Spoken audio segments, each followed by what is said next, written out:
इन प्रश्नों को ध्यान से देखिए। यहाँ पर 4 प्रश्न दिए गए हैं जो कि इस वीडियो से संबंधित हैं।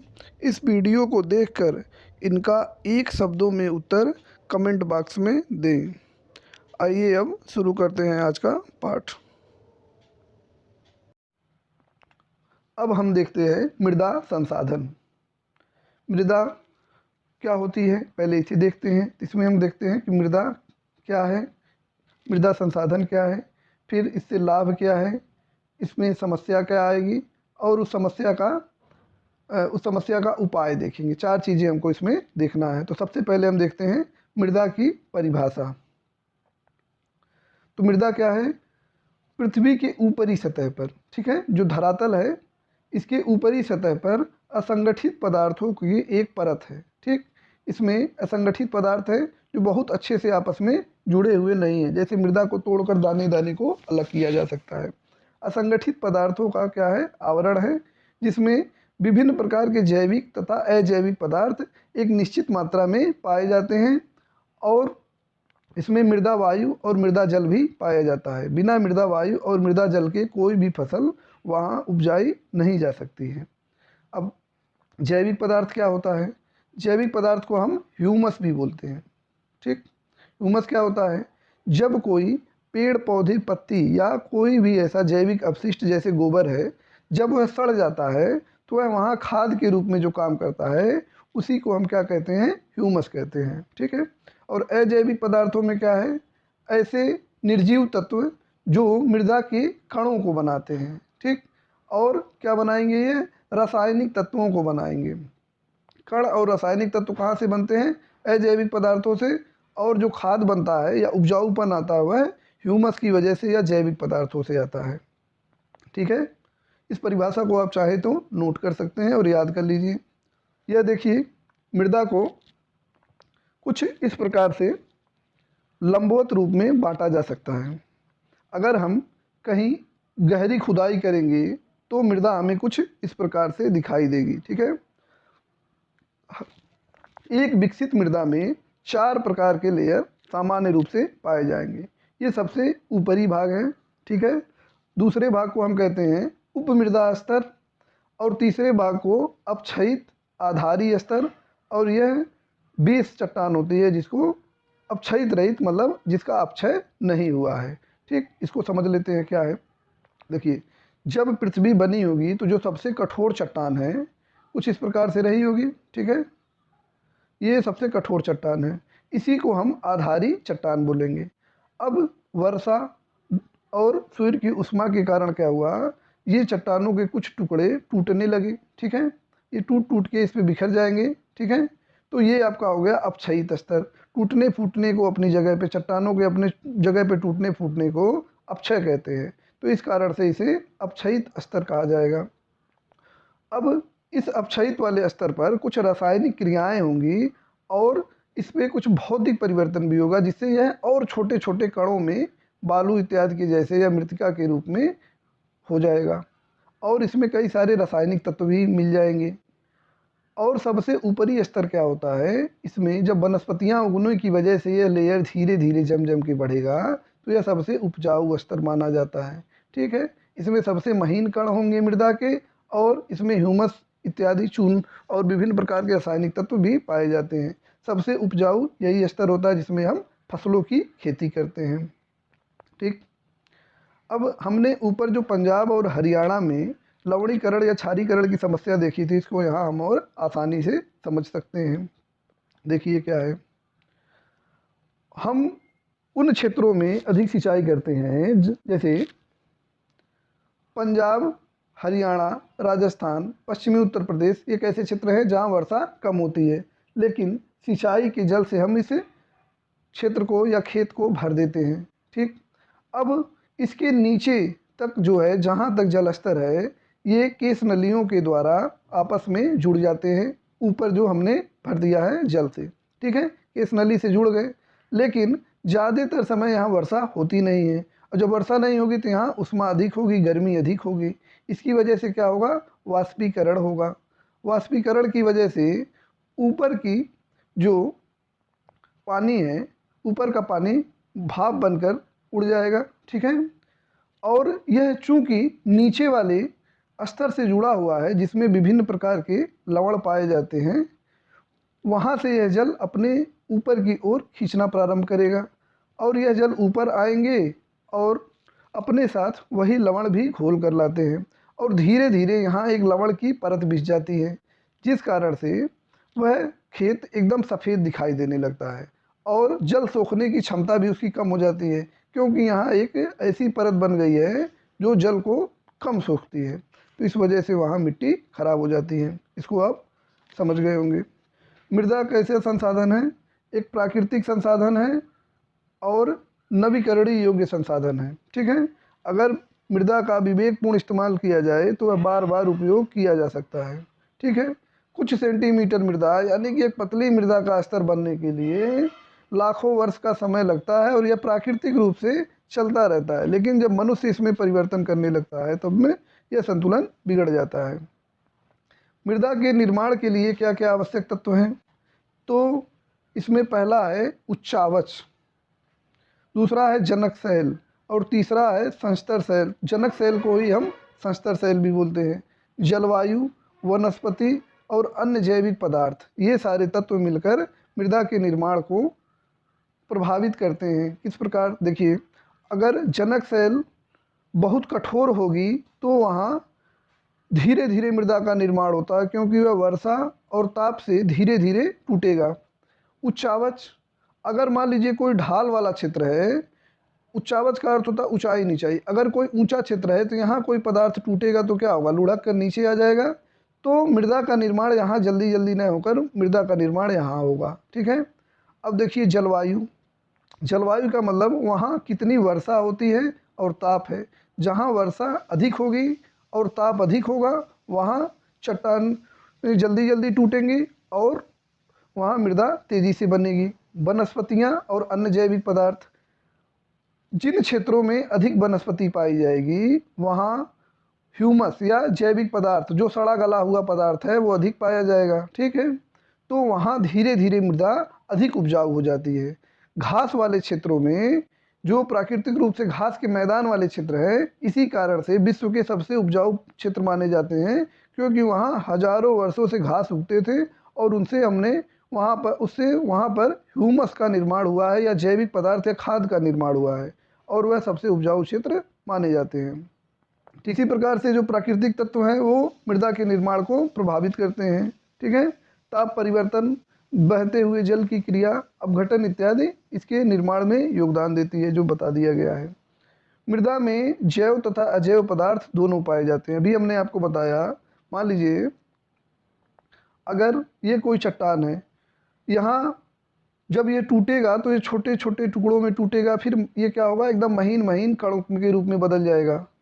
और कोई जैविक पदार्थ है जैसे पेड़ पौधे वनस्पति इत्यादि है तो वो तो आजीवन रहेंगे नहीं, धीरे धीरे ये भी टूट जाएगा, गिर जाएगा, इसकी पत्तियां गिरेंगी तो ये सड़ने के बाद क्या हो जाएगा? खाद बन जाएगा। और जब ये दोनों आपस में मिल जाते हैं तभी उपजाऊ मृदा का निर्माण होता है। तो वही बात यहाँ बताई गई है कि जैव तथा अजैव दोनों ही प्रकार के पदार्थों से बनती है क्या? मृदा, ठीक है। अब अगला हम देखेंगे मृदा का वर्गीकरण, ठीक है। मृदा का वर्गीकरण यानी कि मृदा को कुछ भागों में बांटा गया है। वो किस आधार पर बांटा गया है?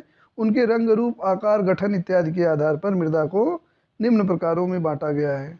जैसे वहाँ जो किसी भी क्षेत्र में मृदा जो बनती है वो कैसे बनती है? अभी आपको बताया, उच्चावच, भू आकृति, जलवायु, वनस्पतियों इत्यादि से वह प्रभावित होती है। तो इस प्रकार भारत में जो मृदा पाई जाती है उसको 6 भागों में बांटा गया है। यह 6 प्रमुख प्रकार की मृदा पाई जाती है, जिसके नाम है जलोढ़ मृदा, लाल मृदा, मरुस्थलीय मृदा, काली मृदा, लेटेराइट मृदा और वन मृदा। मृदा के इसी वर्गीकरण को हम इस चित्र के माध्यम से समझ सकते हैं।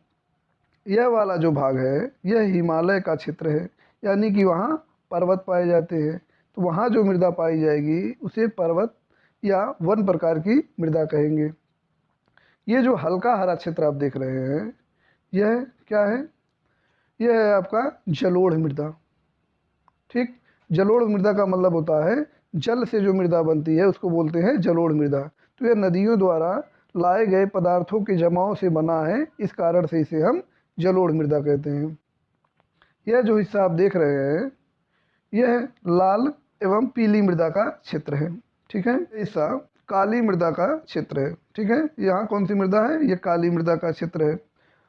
और लेटेराइट मृदा यहाँ देखिए थोड़ा सा यहाँ एक स्तर है और कुछ यहाँ पाया जाता है, कुछ यहाँ पाया जाता है, थोड़े क्षेत्र में लेटेराइट मृदा भी पाई जाएगी। शुष्क मृदा क्या है, यह मरुस्थलीय क्षेत्रों में पाया जाता है और भारत का जो मरुस्थल है वो कहाँ है, राजस्थान में। इस प्रकार आपने मृदा के क्षेत्रों को देख लिया है। आगे देखते हैं। जलोढ़ मृदा, जल से जो मृदा बनती है उसको हम जलोढ़ मृदा कहते हैं। संपूर्ण उत्तर भारत का मैदान इसी से बना है। सिंधु, गंगा, ब्रह्मपुत्र नदियों द्वारा लाए गए निक्षेपों से इनका निर्माण हुआ है। ठीक है, चित्र में देखते हैं। कक्षा 9 में आपने पढ़ लिया होगा कि यहाँ से आपकी सिंधु नदी गुजरती है और कुछ इस प्रकार से ये वाला जो क्षेत्र है सिंधु और उसकी सहायक नदियों का क्षेत्र है। इसी प्रकार से यहाँ से गंगा नदी निकलती है और बांग्लादेश से होकर बंगाल की खाड़ी में गिरती है। तो ये वाला जो क्षेत्र है ये गंगा और उसकी सहायक नदियों का क्षेत्र है। और यहीं से एक नदी ब्रह्मपुत्र निकलती है, तो ये ब्रह्मपुत्र और उसकी सहायक नदियों का क्षेत्र है। यहाँ जो मृदा निर्मित हुई है वो सभी जलोढ़ प्रकार की मृदा या जल द्वारा निर्मित मृदाएं हैं। ठीक है, आगे देखते हैं। ये जलोढ़ मृदा का चित्र है। अगर आप उत्तर भारत में रहते हैं तो इस प्रकार की मृदा आपको सामान्य रूप से देखने को मिल जाती होगी। जलोढ़ मृदा देखिए एक सकरे गलियारे के माध्यम से गुजरात और राजस्थान से जुड़ा हुआ है। अभी इसको हम चित्र के माध्यम से देख लेते हैं। और गोदावरी कृष्णा नदी का जो डेल्टा वाला भाग है वहाँ भी जलोढ़ मृदा पाई जाती है। सकरा गलियारा है, ये गुजरात है, ये राजस्थान है, तो यहाँ भी वह मृदा पाई जाती है।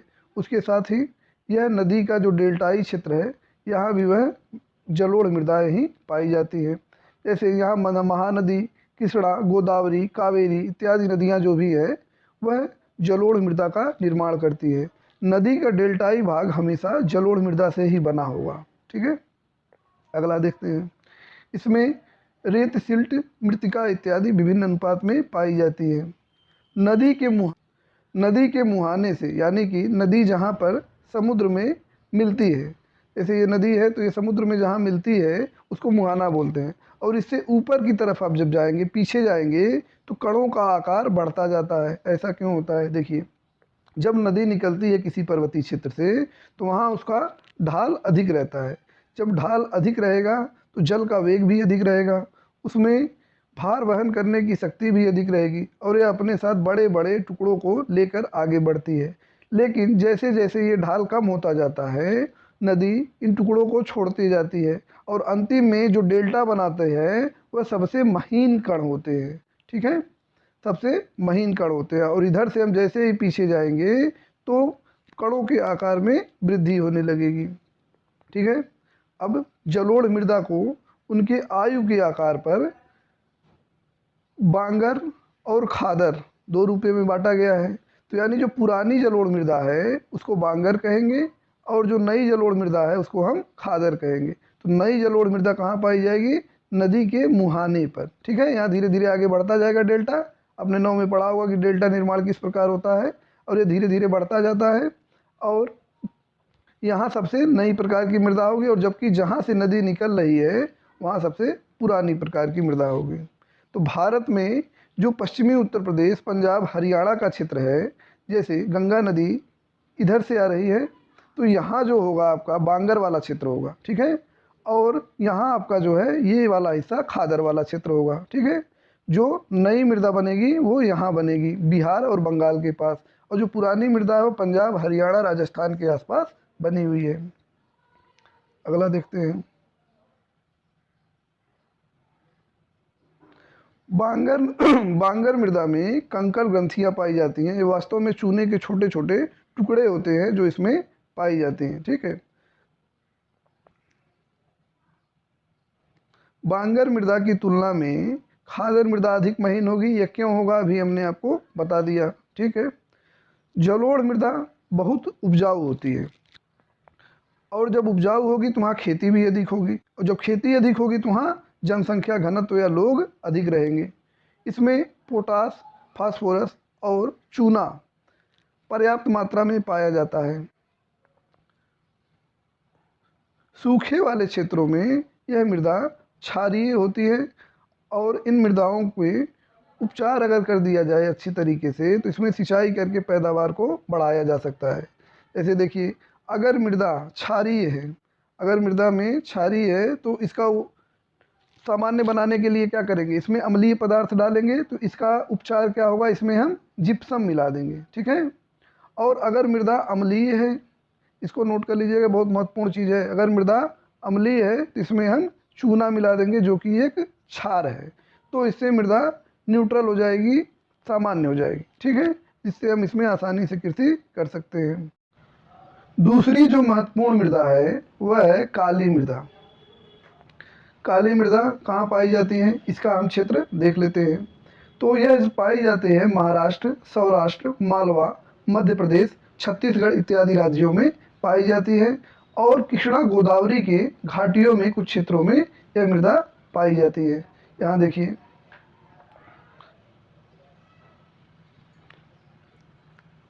यह काली मृदा का क्षेत्र है जिसमें महाराष्ट्र, सौराष्ट्र, मालवा, यहाँ कृष्णा गोदावरी की घाटियों का भी क्षेत्र है। छत्तीसगढ़ में भी यह मृदा पाई जाती है, मध्य प्रदेश में यह मृदा पाई जाती है, ठीक है। अब देखते हैं काली मृदा के कुछ गुण हैं। काली मृदा को ही हम रेगर मृदा भी कहते हैं। रेगर शब्द से कई बार पूछा गया है कि रेगर मृदा किसे कहते हैं। काली मृदा की जो खेती होती है उसमें सबसे उपयुक्त खेती होती है कपास की, इस कारण से इसे कपास की काली मृदा भी कहते हैं, ठीक है। इसका काला रंग क्यों है, तो काला रंग है इसकी जनक शैलों के कारण। इसका निर्माण कैसे हुआ है, इसका निर्माण हुआ है, जैसे ये पृथ्वी है तो पृथ्वी के नीचे से जो लावा निकला है, ठीक है, पृथ्वी के नीचे से लावा के निकलने के कारण यहाँ आकर ऊपर वह लावा जम गया, और यह जो लावा था इसमें मैग्नीशियम की अधिकता है। मैग्नीशियम की अधिकता के कारण इसका रंग काला है, ये धात्विक गुण का है, इस कारण से इसका रंग काला है। और यही जो लावा या चट्टान बनी थी ये टूट टूट के कई टुकड़ों में बिखर गई, और वहाँ पे मिट्टी का निर्माण हुआ, तो इस कारण से मिट्टी का भी रंग काला है, ठीक है, समझ में आया। दो तरह की काली मिट्टियाँ विश्व में देखने को मिलती है। एक जो है चरनोजम मिट्टी होती है, ये भारत में नहीं पाई जाती है, ये कहाँ पाई जाती है, यूक्रेन में। चरनोजम आप देखेंगे ये कहाँ पाई जाएगी, यूक्रेन में। इसका कारण क्या है, यह जैविक पदार्थों के कारण या ह्यूमस के कारण काला है, ठीक है। और जो भारत में काली मिट्टी पाई जाती है वह बेसाल्ट चट्टानों के कारण काली है, ठीक है। यह काली मृदा का चित्र है, देखेंगे इसमें दरारें पड़ी हुई हैं। यह मृदा बहुत ही महीन कणों से या मृतिका से बनी हुई होती है, ठीक है। मृतिका से बनने के कारण यह थोड़े ही वर्षा के जल में एकदम चिपचिपी या लिपलिपी हो जाती है, और जैसे ही सूखा पड़ता है या धूप पड़ती है तो ये इसमें दरारें पड़ जाती है। इन दरारों के कारण इसमें नमी और मृदा वायु आसानी से जाती है, इस कारण से यह मृदा कृषि के लिए बहुत महत्वपूर्ण है, ठीक। और दूसरी चीज़ क्या है, महीन कण होने के कारण इसकी नमी धारण करने की क्षमता बहुत अधिक होती है। इसमें कैल्शियम कार्बोनेट, मैग्नीशियम, चूने जैसे पौष्टिक तत्व परिपूर्ण मात्रा में पाए जाते हैं। फास्फोरस की मात्रा कम होती है, और गर्म तथा शुष्क क्षेत्रों में इसमें मोटी दरारें पड़ जाती है, जिससे अच्छी तरह से वायु का मिश्रण हो जाता है। उन दरारों के माध्यम से वायु मृदा में चली जाती है। गीली होने पर बहुत चिपचिपी हो जाती है, और जोतना बहुत मुश्किल हो जाता है। जैसे ही हम उसको जोतने की कोशिश करेंगे उसमें मिट्टी चपकने लगती है, इस नाते इसको जोतना मुश्किल हो जाता है। अगली मृदा कौन सी है, लाल एवं पीली मृदाएं। इसका कारण क्या है, इन मृदाओं के लाल और पीला होने का, इसका कारण है रवेदार अग्नेय चट्टान। वहाँ चट्टानें इस प्रकार से है जिसमें लौह तत्व की अधिकता पाई जाती है, जिस कारण से उस मृदा का रंग अधिक होता है। वास्तव में जब आप देखेंगे कोई लोहा है, अगर उसमें जंग लग जाएगा तो जंग का जो कलर होता है वो किस प्रकार का होता है, लाल होता है। वही मिट्टी में समझिए आप जंग लग गई है। तो अगर पूछेगा लाल मिट्टी में किस तत्व की अधिकता होती है या किस कारण से लाल होता है, तो लोहे के ऑक्साइड के कारण, फेरस ऑक्साइड जिसे बोलते हैं, उस कारण से लोहा मिट्टी का रंग लाल हो जाता है। ठीक है, ये पाया कहाँ जाता है? दक्कन के पठार। दक्कन का पठार वही काली मिट्टी का ज़्यादातर क्षेत्र है। ठीक है, दक्कन नामा पठार आपने पढ़ा होगा 9th में। दक्कन के पठार के दक्षिणी पूर्वी हिस्से में पाया जाता है। ठीक है, और राज्य के हिसाब से देखेंगे तो उड़ीसा, छत्तीसगढ़ और गंगा के मैदान वाले क्षेत्रों में दक्षिणी छोर पर पाया जाए, और दक्षिण भारत में दक्षिणी छोर पर गंगा के मैदान में भी कुछ क्षेत्रों में पाया जाता है। ठीक है, पश्चिमी घाट के पहाड़ी क्षेत्रों में भी पाया जाता है। इसका लाल रंग तो लोहे के ऑक्साइड के कारण है, फेरस ऑक्साइड के कारण। और पीला रंग क्यों होता है? जब यह चट्टान या मिट्टी, लाल मिट्टी लंबे समय तक जल में डूबी रहेगी, जल योजन जिसको बोलते हैं, जल में डूबी रहेगी तो उसका रंग पीला हो जाता है। देखिए लाल मिट्टी का क्षेत्र को देख लेते हैं कि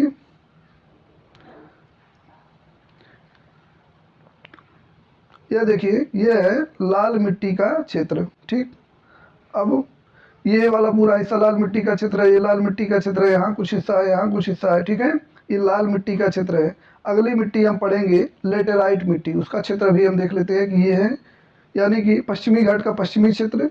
ठीक है, और यहाँ मेघालय इत्यादि के पास यह लेटेराइट मृदा पाई जा रही है। ठीक, अब लेटेराइट मृदा की गुण एवं विशेषताओं को देख लेते हैं। लेटेराइट शब्द जो है ग्रीक भाषा से लिया गया है, किससे? लेटर शब्द से, जिसका अर्थ क्या होता है? ईंट। ईंट एक कठोर,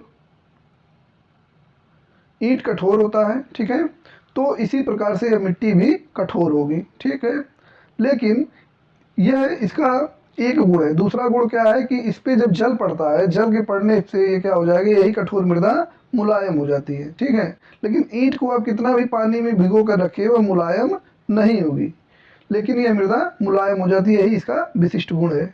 यह कहाँ पाई जाती है? उष्णकटिबंधीय क्षेत्रों में यह पाया जाता है। और यह क्यों होता है?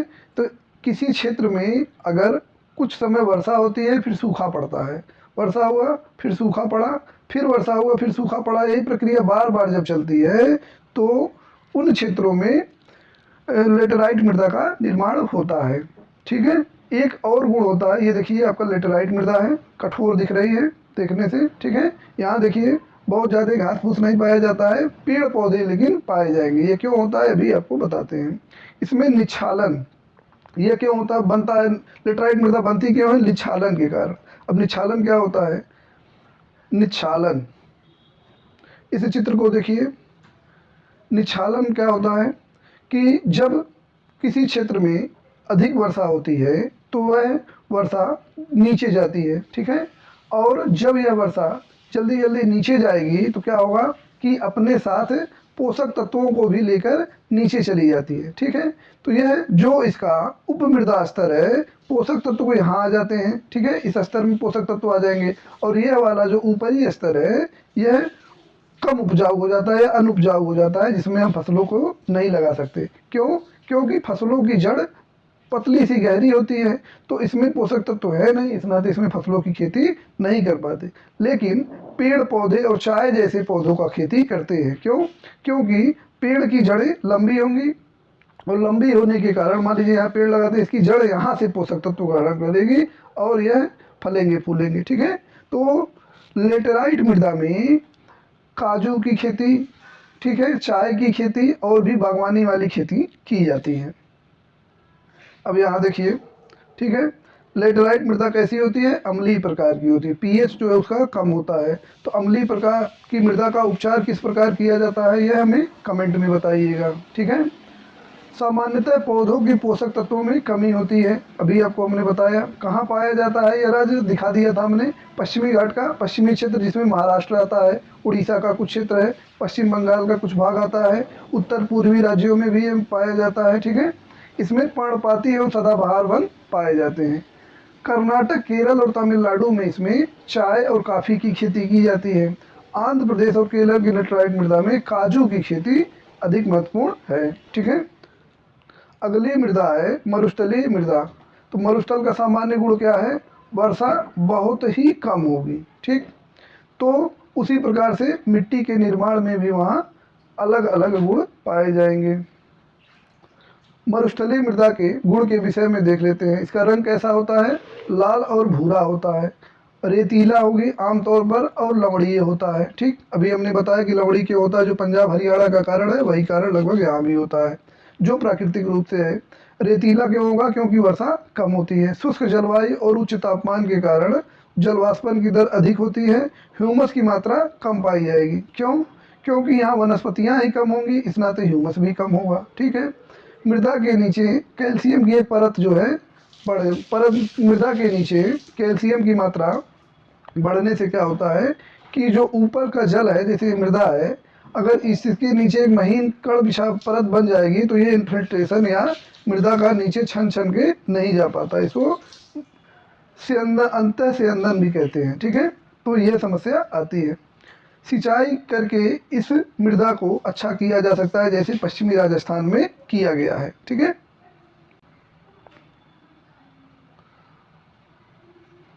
अगली मृदा है वन मृदा।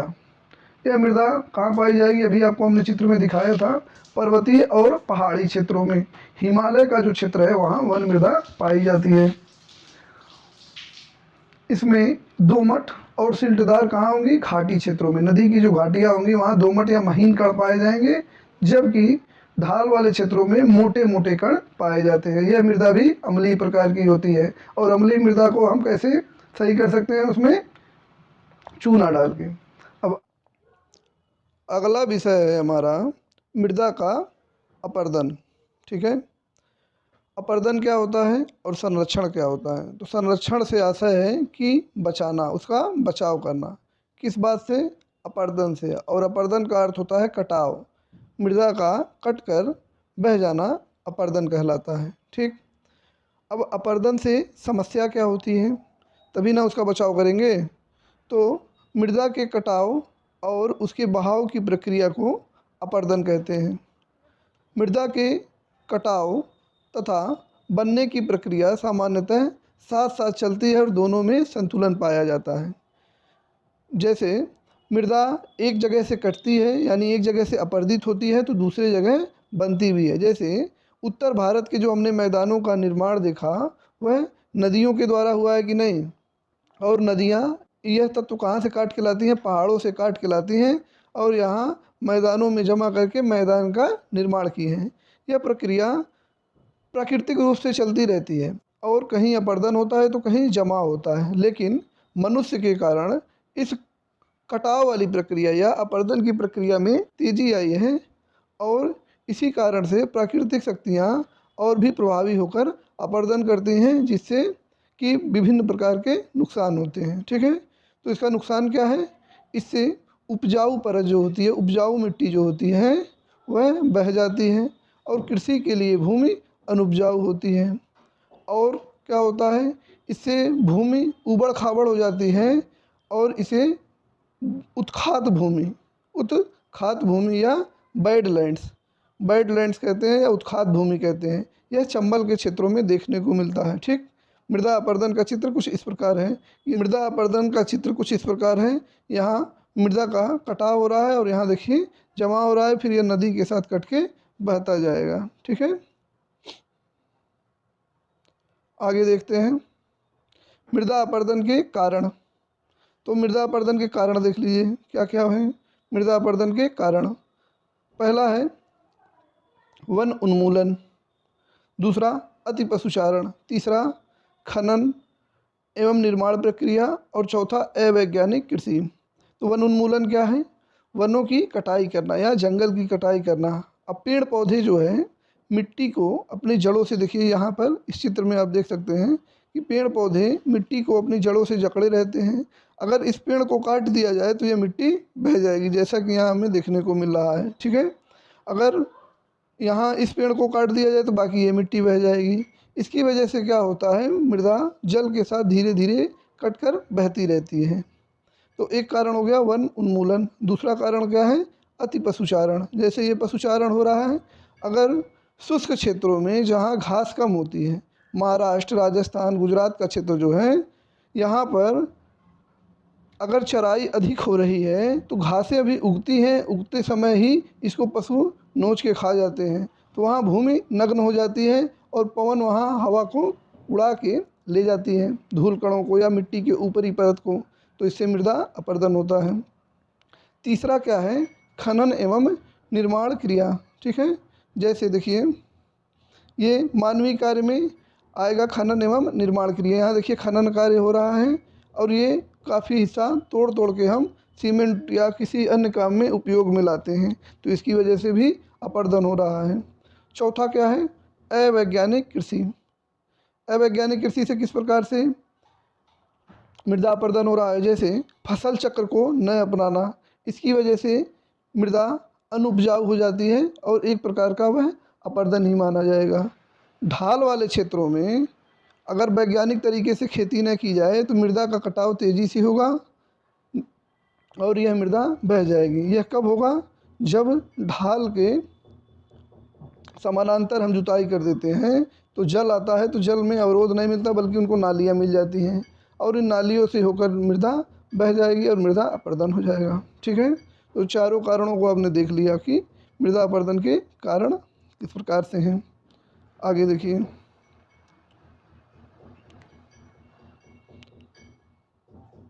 मृदा अपरदन के दूत या कारक किस किस चीज़ों से मृदा अपरदन होता है, तो पवन से होता है, हिमानी से होता है और जल से होता है।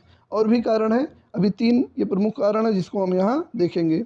पवन कहाँ प्रभावी होगा, शुष्क क्षेत्रों में या मरुस्थल में पवन से होगा। ठीक है, मरुस्थलीय क्षेत्रों में पवन से अपरदन होगा। हिमानी कहाँ होगा, जहाँ बर्फ़ होगा, हिमानी का अर्थ होता है बर्फ़ की नदी या हिम की नदी, तो बर्फ़ या ऊंचाई वाले क्षेत्रों में या पर्वतीय क्षेत्रों में। और जल कहाँ होगा, जहाँ वर्षा अधिक होगी या नदी होगा। ठीक है, तो इस प्रकार यह अपरदन होता है। ठीक, अब देखते हैं, बहता हुआ जल या नदी अपरदन का सबसे बड़ा कारक है। बहता हुआ जल क्या करेगा, मृत्तिका या मृदाओं को अपने साथ काट कर ले जाता है, उसे बहा ले जाता है, तो जो बहा कर गहरी नालियाँ बन जाती हैं उसे हम क्या कहते हैं, अवनलिका कहते हैं। तो अवनलिकाओं का निर्माण होता है और ऐसी भूमि जो बनती है उसे हम उत्खात भूमि कहते हैं। ठीक है, चंबल की घाटी में अवनलिका अपरदन सर्वाधिक होता है। इस प्रकार चंबल की बेसिन में जो उत्खात भूमि बनता है उसे हम खड्ड भी कहते हैं। ठीक है, देख लीजिए क्या है उत्खात भूमि। ये जल की वजह से देखिए गहरी गहरी नालियों का निर्माण हो गया है कि नहीं, ये देखिए यहाँ पे ये देखिए यहाँ पे निर्माण हो गया, ये क्या हो गया, खड्ड बन गए, ये अवनलिका अपरदन है। ठीक है, तो चंबल वाले क्षेत्र में इस प्रकार के अपरदन अधिक देखने को मिलते हैं और उत्खात भूमि का निर्माण हो जाता है। ठीक, यह देखिए ये चंबल का क्षेत्र है जो उत्खात भूमि का निर्माण करता है। यह ज़मीन उबड़ खाबड़ हो जाती है और बंजर हो जाती है, यह कृषि के लिए उपयोगी नहीं रह जाती है। दूसरा क्या है, अवनलिका अपरदन के बाद कई बार मृदा के विस्तृत क्षेत्र पर जल फैल जाता है और उसकी ऊपरी परत को घुलाकर अपने साथ बहा ले जाता है, तो इसे परत अपरदन या चादर अपरदन। जैसे ये कोई मृदा है, यहाँ जल जमा हो जाता है और यहाँ जो अच्छी मृदा होती है इसे अपने साथ घुलाकर बहा ले जाती है, इसे हम क्या कहते हैं, परत अपरदन। परत अपरदन में सबसे ज़्यादा नुकसान किसको होगा, किसान को। ठीक है, क्यों, क्योंकि किसान ही खेती करता है और मिट्टी की ऊपरी परत ही उपजाऊ होती है और ऊपरी परत जब हट जाएगी तो मृदा अनुपजाऊ हो जाएगी और किसान के लिए समस्या पैदा हो जाएगी। ठीक, अब पवन द्वारा अपरदन कहाँ होता है, शुष्क क्षेत्रों में होता है। पवन शुष्क क्षेत्रों या मरुस्थल वाले क्षेत्रों में जहाँ वनस्पतियाँ नहीं पाई जाती हैं और मृदा के कण धूल के रूप में होते हैं जो पवन द्वारा उड़ाकर ले जाए जाते हैं। ठीक है, कृषि के गलत तरीके या जिसे हमने अभी को कहा अवैज्ञानिक कृषि के कारण भी मृदा अपरदन होता है। ठीक, देखिए कृषि के गलत तरीके से अपरदन महत्वपूर्ण कारक है जो ढाल युक्त क्षेत्रों में या पहाड़ी क्षेत्रों में पाया जाता है, जो हमने अभी आपको बताया कि ढाल के समानांतर जुताई कर देने से यहाँ से मृदा बह जाएगी। ठीक है, और अपरदन होता रहेगा। ठीक, आगे देखते हैं, अब जो ये मृदा अपरदन है इसको रोका कैसे जाए। ठीक है, तो रोकने के कुछ तरीके हैं, जैसे सीढ़ीदार कृषि, समोच्च जुताई। अब समोच्च जुताई क्या हुई, अभी हमने आगे आपको बताया है कि अगर कोई ढाल वाली ज़मीन है, यहाँ समदाब रेखाओं के समानांतर या ढाल के लंबवत, ये ढाल के लंबवत हो गया या समदाब रेखाओं के समानांतर जुताई कर दी जाती है तो मृदा नहीं बह पाती है, इसे हम समोच्च जुताई कहते हैं। ठीक है, तो ये एक तरीका है मृदा अपरदन से बचने के लिए। दूसरा क्या है, सीढ़ीदार खेत बनाना। ठीक, अभी दिखा देते हैं क्या है। तीसरा क्या है, तीसरा देखिए, पट्टियों में फसलों के बीच घास को उगाई जाती है। जैसे करते क्या है, यहाँ घास लगा देंगे, फिर यहाँ घास लगा देंगे और बीच में हम फसल लगाते हैं। ठीक है, ताकि मृदा का अपरदन ना हो पाए। ठीक है, तो इसको क्या कहेंगे, पट्टियों के बीच में यहाँ घास लगाते हैं, यहाँ भी घास और बीच में फसल रहेगा और मृदा के अपरदन से मिट्टी को बचाव मिलता है। ये किससे बचाव देगा, पवन द्वारा। अगर ये ज़मीन खाली रह जाएगी किसी कारण से तो मृदा यहाँ से हवा जो है यहाँ की मृदा को उड़ाकर ले जाएगी। वन रोपण या वन लगाना, वृक्ष लगाने से क्या होता है, अभी हमने देखा, वृक्ष जड़ों से अपने क्या होगा, वृक्ष मान लीजिए ये पेड़ है, अपनी जड़ जहाँ तक इसका जड़ फैला रहेगा वहाँ तक मिट्टी को जकड़ा रहेगा और मिट्टी को पकड़ कर रखेगा और मृदा अपरदन कम होगा। पेड़ों की रक्षक मेखला लगाकर, अब देखिए पवन द्वारा अपरदन जब होगा तो अगर हम पेड़ों की एक मेखला लगा देते हैं या कतार से पेड़ लगा देते हैं तो मरुस्थलीय क्षेत्रों में जहाँ पवन आ रही है वहाँ कुछ अवरोध हो जाएगा कि नहीं। और दूसरा, जब यह पवन मिट्टी लेके जाएगी तो मिट्टी यहीं पे रुक जाएगी। तो इस प्रकार पेड़ों की मेखला या कतार लगाकर हम पवन की गति को कम कर सकते हैं, जिससे कि मृदा अपरदन कम होगा। ठीक है, इसको चित्र से देख लेते हैं। ये देखिए वृक्षों की मेखला लगाई गई है यहाँ पे, ये वृक्षों की मेखला है, या यहाँ देखिए वृक्ष और घास भूमि दोनों हैं। इसकी वजह से क्या हो रहा है, यहाँ वायु द्वारा अपरदन नहीं हो पाएगा। वन रोपण या वही वृक्ष का रोपण करना, आप वृक्ष लगाएंगे तो मृदा अपरदन रोका जा सकता है। ये देखिए समोच्च कृषि या सीढ़ीदार कृषि, इसी को हम समोच्च कृषि भी कह सकते हैं। देखिए ढाल ऐसे है तो इसकी जुताई कुछ इस प्रकार से की गई है। ठीक, बांध बनाकर किस प्रकार से किया जा सकता है मृदा अपरदन को रोकना, बांध बना के हम जल की गति को नियंत्रित कर देंगे या धीरे कर देंगे और इससे क्या होगा कि बांध की वजह से मृदा अपरदन कम हो जाएगा। ठीक है, अब ये हम इस प्रकार से हमारा यह पाठ समाप्त होता है। पहला पाठ इस प्रकार से हमारा पहला पाठ समाप्त हो गया। ठीक है, अब